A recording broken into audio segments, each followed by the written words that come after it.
బీసీలకు 42% రిజర్వేషన్, నేడు కులగణనపై power point presentation. నేడు కులగణనపై, ఇది కులగణనపై పవర్ పాయింట్ ప్రజెంటేషన్ ఈరోజు పెడతా ఉన్నారు. అంటే దీనిపైన ఈ కాంగ్రెస్ ప్రభుత్వం చాలా సీరియస్ చర్చ చేయాల్సిన అవసరం ఉంది. ఎందుకంటే బలమైనటువంటి అనుమానాలు బీసీ సమాజంలో ఉన్నటువంటి మాలాంటి వాళ్లకు ఈరోజు బలమైనటువంటి అనుమానాలు కలుగుతూ ఉన్నాయి.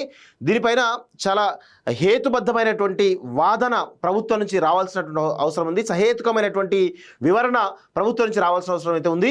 ఇటు బీసీ సంబంధించినటువంటి ఇంటలెక్చువల్స్ కావచ్చు, బీసీలకు సంబంధించినటువంటి మాలాంటి వాళ్ళు ఎవరైతే ఉన్నారో కొంత క్లారిటీ రావాల్సిన అవసరం అయితే ఉంది. ఎందుకంటే ఖచ్చితంగా ప్రభుత్వం మీద ఆ బాధ్యత ఉంటుంది అనేది నేను స్పష్టంగా చెప్పాను.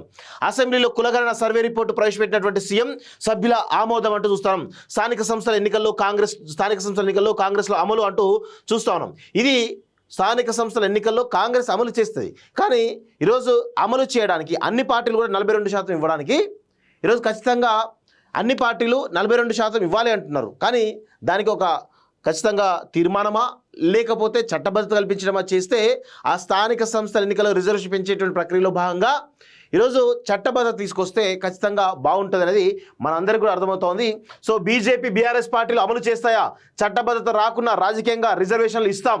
బీఆర్ఎస్ హయాంలో నిర్వహించినటువంటి సర్వేకు చట్టబద్ధత ఉన్నదా? దానిపై బహిరంగ చర్చ పెడదామా?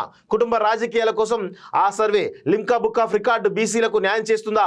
కులగణన సర్వేలో పాల్గొని వారికి మాట్లాడే అర్హత లేదు. త్వరలో కేసీఆర్, కేటీఆర్, హరీష్ పాల్గొనాలి. భూముల వివరాలు అడిగినందుకే 160 కోట్ల ఖర్చు, 1,00,000 మంది సిబ్బందితో సర్వే చేపట్టాం. 100% రిపోర్టుకు కట్టుబడి ఉన్నాం.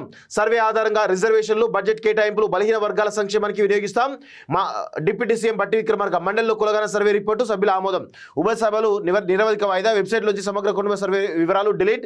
ఎక్స్ వేదికగా పోస్టులు చేసిన కేటీఆర్ అంటూ ఒకరోజు చూస్తా ఉన్నాం.